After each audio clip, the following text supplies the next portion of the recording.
So Afghanistan south Africa game 3 வந்து பாத்தீங்கன்னா நடந்து முடிஞ்சிருச்சு. இந்த மேட்ச்ல சவுத் ஆப்பிரிக்கா கம்ஃபர்டபுளா 107 ரன்ஸ் வித்தியாசத்துல வின் பண்ணிட்டாங்க. ஸோ அந்த மேட்சோட அவார்ட் செக்ஷனுக்குள்ள இப்போ போலாம் வாங்க. ஸோ கெத்து batsman of the match obviously Ryan ரிக்கில்டனுங்க. அவரோட மேட் இன் ஓடிஐ 100 அடிச்சாரு. சூப்பர் இன்னிங்ஸ், ஒரு பாசிட்டிவான இன்னிங்ஸ்னே சொல்லலாம். நல்லா ஞாபகம் வச்சுக்கோங்க, நான் ப்ரிவியூலே சொல்லியிருப்பேன். அதாவது கண்டிப்பா ரயன் ரிக்கில்டன் 11ல இருக்கணும், ஓப்பனிங்ல ஆடணும்னு சொல்லிட்டு. பிகாஸ் அவரோட ஃபார்ம் அப்படி இருக்கு. SA20 லீக்ல வந்து பாத்தீங்கன்னா ட்ரெமெண்டஸா விளையாடி இருக்காரு. அதுக்கு முன்னாடி டொமஸ்டிக் டோர்னமெண்ட்ஸ்லயும் நல்ல ஃபார்ம்ல இருந்திருக்காரு. ஸோ இப்படி ஒரு ரிச் ஃபார்ம்ல இருக்க ஒரு பிளேயர் வந்து பாத்தீங்கன்னா சவுத் ஆப்பிரிக்கா வேஸ்ட் பண்ணக்கூடாதுன்னு தான் நான் ப்ரிவியூல சொல்லியிருந்தேன். எக்ஸாக்ட்லி அவருக்கு ஒரு ஆப்பர்ச்சுனிட்டி கிடைச்சது.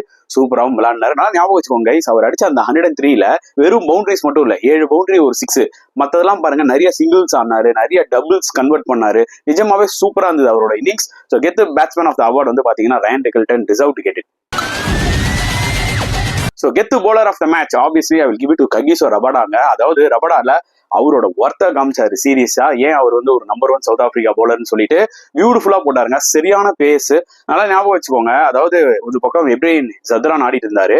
அப்ப இப்ராஹிம் சத்ரான் ஏறி போய் ஒரு 6 ஒன்று விட்டாரு அவரை, ரபடாவை. அண்ட் அடுத்த பாலே வந்து பாத்தீங்கன்னா மிடில் ஸ்டெம்ப் பறந்துச்சு. அந்த அளவுக்கு வந்து பாத்தீங்கன்னா அக்யூரேசியோட போட்டாரு. ஸோ ஒரு பேஸ் பவுலர் அக்யூரேசியோட போடும் போதுல இட்ஸ் நாட் ஈஸி டு பேட்டுங்க. அப்படிதாங்க இருந்துச்சு ரபடாவோட ஸ்பெல். ஸோ டெஃபினட்டா இந்த கெத்து bowler ஆஃப் த அவார்ட் வந்து பாத்தீங்கன்னா Kagiso Rabada definitely deserve it. Allrounder of the match I will give it to Wiaan முல்டருங்க. பிகாஸ் லாஸ்டா வந்து ஒரு 5 balls 12 runs அடிச்சாரு. லாஸ்ட் பால்ல ஒரு 6 அடிச்சாரு. என்னைக்குமே லாஸ்ட் பால் எல்லாம் நீங்க ஒரு 6 அடிக்கும் போது ஆப்வியஸ்லி அந்த டீமுக்கு ஒரு மொமெண்டம் வரும். எக்ஸாக்ட்லி சவுத் ஆப்பிரிக்காக்கு அதான் கிடைச்சது.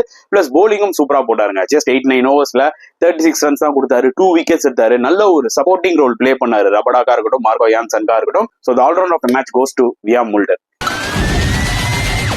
So ultimate fielder of the match யார் கொடுப்பேன்னு பாத்தீங்கன்னா டெஃபினெட்லி ராமத் ஷாங்க. நல்லா ஞாபகம் வச்சுக்கோங்க, அந்த டைம்ல டேவிட் மில்லர் ஆடி இருந்தாரு. டேவிட் மில்லர் மட்டும் ஸ்டே பண்ணியிருந்தாருன்னா இன்னொரு எக்ஸ்ட்ரா ஒரு 25 ரன் ஆக்சுவலா சவுத் ஆப்பிரிக்கா அடிச்சிருப்பாங்க. ஸோ டேவிட் மில்லர் என்ன பண்ணாரு பாத்தீங்கன்னா ஒரு மாதிரி டீப் பாயிண்ட், ஒரு ஸ்வீப்பர் சைட்ல வந்து ஒரு தூக்கி ஒரு ஷாட் அடிச்சாரு. சரியான டேவிட் கேட்சிங்க. அது அவ்வளவு ஈஸி கிடையாது. அந்த கேட்சை அசால்ட்டா எடுத்துட்டாரு ஆக்சுவலா ராமத் ஷா.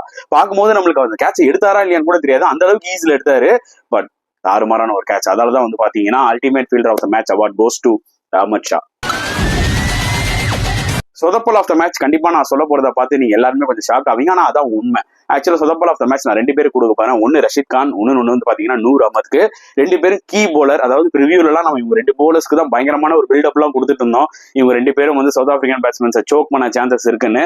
அன்பார்ச்சுனேட்லி அவங்களோட பெஸ்ட் 2 ஸ்பின்னரும் வந்து பாத்தீங்கன்னா ரொம்ப ஆர்டினரியா போட்டாங்க. ரஷீத் கானும் ரொம்ப ஆர்டினரியா போட்டாரு. நூர் அஹமதும் பாத்தீங்கன்னா நிறைய எக்ஸ்ட்ராஸ் போட்டாரு. ரிதம்குள்ளே வரல. அட்டாக்குக்கும் வந்து பாத்தீங்கன்னா ரொம்ப லேட்டா வந்தாரு. ஸோ 2 பேருமே வந்து பாத்தீங்கன்னா நிஜமாவே போராதான் போட்டாங்க. அதனாலதான் சொதப்பல் of the match goes to Rashid Khan and Noor Ahmad. Turning point of the match நான் டெஃபினட்டா வந்து பாத்தீங்கன்னா குர்பாஸ் விக்கெட் தான் சொல்லுவாங்க. என்னதான் இருந்தாலும் 315 அடிச்சிட்டாங்க சவுத் ஆப்பிரிக்கா, ஓகேங்களா. இன்கேஸ் 316 ஆப்கானிஸ்தான் சேஸ் பண்ணணும்னா குர்பாஸ் மட்டும் ஒரு நல்ல ஸ்டார்ட் கொடுத்தே ஆகணும். அவர் மட்டும் ஒரு 50-16 அடிச்சு ஒரு ஸ்டார்ட் கொடுத்திருந்தாருன்னு வச்சுக்கோங்களேன், டெஃபினட்டா ஆப்கானிஸ்தான் இந்த சேஸ்ல இருந்திருப்பாங்க, டவுட்டே கிடையாது. எப்போ அவர் ஏர்லியரா 14 runs அவுட் ஆனாரோ அப்பவே வந்து பாத்தீங்கன்னா இந்த சேஸ் வந்து ரொம்ப டிஃபிகல்ட் ஆயிடுச்சு ஆப்கானிஸ்தானுக்கு. It was very evident. So அதனாலதான் turning point of the match வந்து பாத்தீங்கன்னா நான் குர்பாஸ் விக்கெட் தான் சொல்லுவேன்.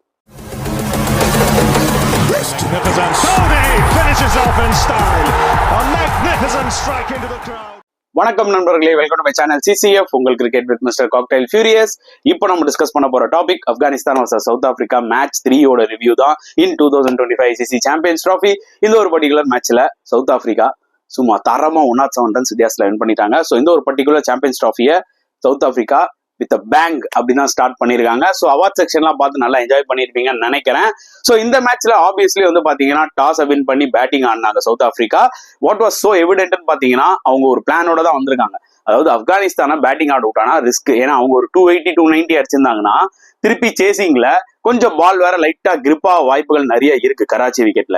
So Afghanistan spinners will be coming in to the equation. அதனால ரொம்ப ஸ்மார்ட்டா டாஸ் வின் பண்ணி சவுத் ஆப்பிரிக்கா பேட்டிங் எடுத்தாங்க, which was a very very wise decision நான் கண்டிப்பா சொல்லுவேன். அதுக்கேற்ற மாதிரியும் பேட்டிங் ஆடினாங்க. 315 ரன்ஸ் எனக்கு தெரிஞ்சு அந்த விக்கெட்ல நல்ல ஸ்கோர். எனக்கு அப்பயே தெரியும் ஆப்கானிஸ்தானுக்கு இந்த ஒரு டார்கெட் சேஸ் பண்றது ரொம்ப ரொம்ப கஷ்டம்னு சொல்லிட்டு. ஸோ அந்த ஒரு 315 ரன்ஸ்ல வந்து பாத்தீங்கன்னா pick of the batsmen obviously Ryan Rickelton. அவரோட மேட் இன் ஓடிஐ 100 அடிச்சாருங்க. சரியான ஃபார்ம்ல இருக்கிறதுனால ஞாபகம் வச்சுக்கோங்க, ரயன் ரிக்கில்டன் இந்த ஒரு பர்டிகுலர் சாம்பியன்ஸ் ட்ராஃபி வரதுக்கு முன்னாடி SA20ல அவ்வளோ ரன்ஸ் அடிச்சு குவிச்சிருக்காரு. அதுக்கு முன்னாடி டொமஸ்டிக் கிரிக்கெட்லயும் நிறைய ரன்ஸ் அடிச்சாரு. ஸோ என்னோட நான் ப்ரிவியூலயே சொல்லியிருப்பேன், ரியான் ரிக்கல்டன் கண்டிப்பா 11ல இருக்கணும். ஏன்னா அந்த மாதிரி ஒரு ஃபார்ம்ல இருக்காரு. His a match winner on his own டேன்னு அதுக்கேற்ற மாதிரி தான் ஒரு பெர்ஃபார்மன்ஸும் இருந்துச்சு. பிளஸ் அவரோட கேம் ரொம்ப சிமிலரா டிகாக் மாதிரியே இருக்குங்க. ஸோ அதனால எனக்கு தெரிஞ்சு சவுத் ஆப்பிரிக்கா டிகாக்கை மோஸ்ட் டைம் இனிமேட் வந்து ஓடிஐல வந்து மிஸ் பண்ண மாட்டாங்கன்னு நினைக்கிறேன். ஏன்னா ரொம்ப சிமிலரான ஒரு பிளேயர் கிடைச்சிட்டாங்க. நல்லா டேலண்டடா இருக்காரு ரியான் ரிக்கல்டன், அதுல எந்த டவுட்டும் இல்லை. Fantastic knock 103. நல்லா பாத்துக்கோங்க, 103 வந்து சும்மா வந்து 4-6 அடிக்கிறது இல்லைங்க. 7 பவுண்டரி ஒரு 6 தான் அடிச்சாரு. கூட்டி கழிச்சு பாத்தீங்கன்னா 34 ரன்ஸ் தான் பவுண்டரிஸ்ல. அப்ப மிச்சம் பாருங்க, கிட்டத்தட்ட 69 ரன் அவர் வந்து ஓடி எடுத்திருக்காரு. எனக்கு அதான் அவரோட இன்னிங்ஸ்ல பிடிச்சது. அதாவது பால்ஸே வேஸ்ட் பண்ணல, எந்நேரமும் கிரீஸ்ல பிஸியா இருக்காரு. சோ அது ஒரு மிகப்பெரிய ஒரு என்ன சொல்றது நல்ல குவாலிட்டி ஒரு ஓபனருக்கு, சரிங்களா?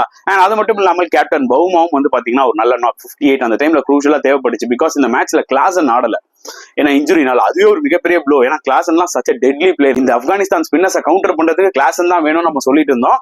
பட் அவர் இல்ல, அதுக்கு பதில் டோனி டி சோஸ்தி வந்தாரு. பாசிட்டிவா ஸ்டார்ட் பண்ணாரு, ஆனா ஒரு லூஸ் ஷாட் அடி அவுட் ஆயிட்டாரு நமி பால்ல. சோ அந்த டைம்ல ஒரு பார்ட்னர்ஷிப் தேவைப்பட்டுச்சு. அதுதான் எக்ஸாக்ட்லி பவுமாவும் சரி ரிக்கல்டனும் சரி சவுத் ஆப்பிரிக்காவுக்கு கொடுத்தாங்க. சோ அவர் ஒரு டீசெண்டா 58 ஆடி போனாரு பவுமா. அண்ட் அதுக்கப்புறம் வந்து பாத்தீங்கன்னா ராசி வேண்டர் டெசன் அவரும் நல்ல ஃபார்ம்ல வந்து வராரு. SA20ல வேண்டர் டெசனும் சரி, ஒரு பக்கம் ரிக்கல்டனும் சரி, எம்ஐ கேப்டவுனுக்கு வேற லெவல்ல விளையாடிட்டு இருந்தாங்க ஓப்பனிங்ல. அந்த ஃபார்ம் திருப்பி இங்க கேரி ஃபார்வர்ட் பண்ணாரு. அவரு ஒரு சூப்பர் 52 அடிச்சாரு. அப்புறம் ஏடன் மார்க்ரம் வந்தாரு, அவரு ஒரு சூப்பர் கேமியோ, அவரும் ஒரு 52 of just 36 balls. David Miller miss out ஆயிட்டாரு, பட் மார்க்ரம் லாஸ்டா அதை காம்பன்சேட் பண்ணிட்டாருன்னு சொல்ல முடியும். அட் சேம் டைம் வியா முல்டரும் வந்து ஒரு 4 ஒரு 6 அடிச்சு ஸ்கோரை 315 இருக்கும் ஏத்திட்டாங்க. ஆப்கானிஸ்தான் போலிங் எடுத்துக்கிட்டீங்கன்னா pick of the bowlers obviously Afghanistan கிரிக்கெட்டோட பிரசிடென்ட், அதாவது நபியை தான் வந்து பாத்தீங்கன்னா அவங்க வந்து எல்லாரும் செல்லமா பிரசிடென்ட்னு சொல்லி கூப்பிடுவாங்க. அவரோட எக்ஸ்பீரியன்ஸை யூஸ் பண்ணி சூப்பரா போட்டாருங்க. 2 விக்கெட் அவர் தான் எடுத்தாரு. அவரை பாக்கிறதுக்கு தான் விக்கெட் எடுக்கிற மாதிரி தெரிஞ்சுது.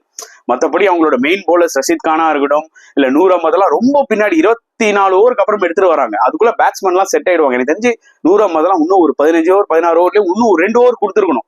ஐ ஃபெல்ட் லைக் கேப்டன்ஷிப் வந்து ஷஹீத் வந்து அந்த அளவுக்கு ப்ரோஆக்டிவா இல்ல, ஒரு ரொம்ப ரிஸ்க் எடுத்துட்டாரு. ஒரு 100 அஹ்மத் ரொம்ப தள்ளி எடுத்துட்டு வந்துட்டு அப்படின்னு மாதிரி தோணுச்சு. ஏன்னா 100 அஹ்மத்துக்கும் பாத்தீங்கன்னா பெருசா லைன் கிடைக்கல, வைடு எல்லாம் போட்டுட்டு இருந்தாரு, வைடு பவுண்டரி எல்லாம் போயிட்டு இருந்தது. ஒரு பக்கம் ரஷீத் கான் வந்து பாத்தீங்கன்னா அவருக்கு லைட்டா ஒரு இன்ஜுரி வேற ஆயிடுச்சு லெஃப்ட் ஹேண்ட்ல. ரிக்கல்டன் ஸ்ட்ரைட்டா ஒரு பால் அடிச்சாரு, லெஃப்ட் ஹேண்ட்ல பட்டுருச்சு, கொஞ்சம் இன்ஜுரி வேற இருந்தது. பட் ஸ்டில் ரஷீத் கானோட போலிங்லாம் நம்மளுக்கு வந்து நிறைய எக்ஸ்பெக்டேஷன்ஸ் இருந்தது.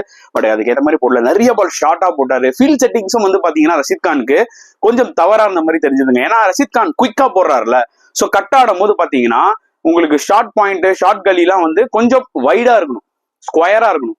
ஆனா ரொம்ப ஃபைனா வச்சுட்டு ஸ்கொயர்ல இவ்வளவு பெரிய கேப் வச்சிருந்தாங்க. கரெக்டா அந்த இடத்துல தான் ஒரு 4 பவுண்டரி போச்சு. சோ ஃபீல்ட் செட்டிங்ஸும் ஒரு மாதிரி கொஞ்சம் தவறா பண்ணியிருந்தாரு ஷஹீரி, எஸ்பெஷலி ரஷீத் கான் போலிங் போடும்போது. இது என்னோட ஒரு பாயிண்ட் ஆஃப் வியூ, நான் ஆக்சுவலா நோட் பண்ண விதம்.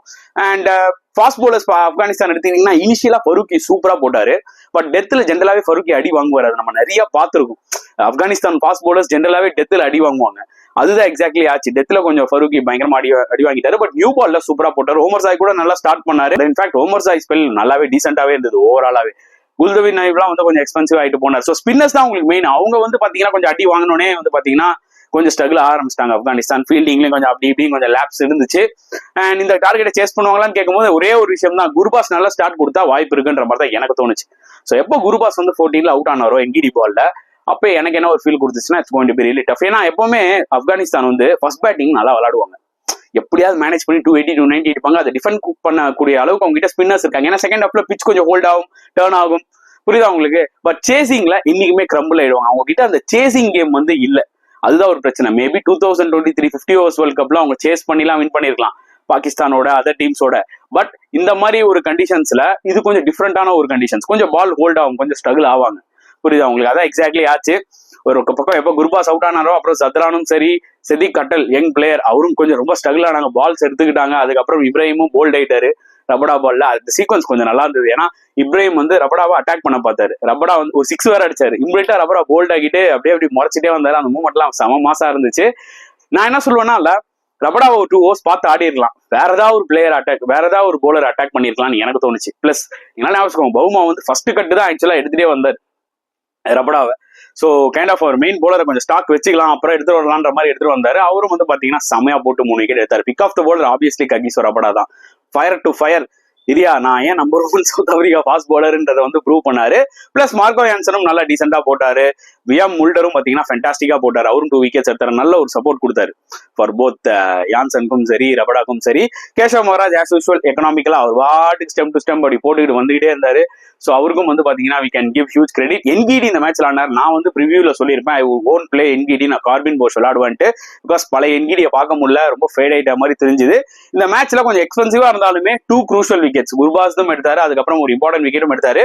ஸோ அதனால கம்பேக் கேம்ல என்கிடி கம்பேக் கேம்னா ட்ரை சீரிஸ் ஆல்ரெடி ஆனாரு, இந்த மாதிரி ஒரு இம்பார்ட்டன்ட் டோர்னமெண்ட்ல ஒரு கம்பேக் கொடுத்திருக்காரு. அந்த வகையில he did a decent job அப்படின்னு சொல்லுவேன். பட் உண்மையே டஃப்பான ஒரு பேட்டிங் ஆப்பனன்ஸோட எப்படி என்கிடி பெர்ஃபார்ம் பண்ணுவாருன்றதை வெயிட் பண்ணி தான் பார்க்கணும். மற்றபடி thorough professional effort from South Africa, அவ்வளவுதான் சொல்ல முடியும். 107 ரன் வித்தியாசத்துல ஃபர்ஸ்ட் மேட்சை வின் பண்ணிருக்காங்கன்னா பாத்துக்கோங்க. South Africa are also one of the favourites இந்த ஐசிசி 2025 சாம்பியன்ஸ் ட்ராஃபின்றதான் என்னோட ஒரு பாயிண்ட் ஆஃப் வியூ. ஸோ இந்த மேட்சை பத்தி நீங்க என்ன ஃபீல் பண்றீங்க மறக்காம கமெண்ட் செக்ஷன்ல போடுங்க. இந்த வீடியோ பிடிச்சிருந்தா லைக் பண்ணுங்க, ஷேர் பண்ணுங்க, முடிஞ்சா சப்ஸ்கிரைப் பண்ணுங்க. ஸோ நெக்ஸ்ட் வீடியோல பார்க்கலாம் ஃப்ரெண்ட்ஸ். அண்டில் தென் பாய்.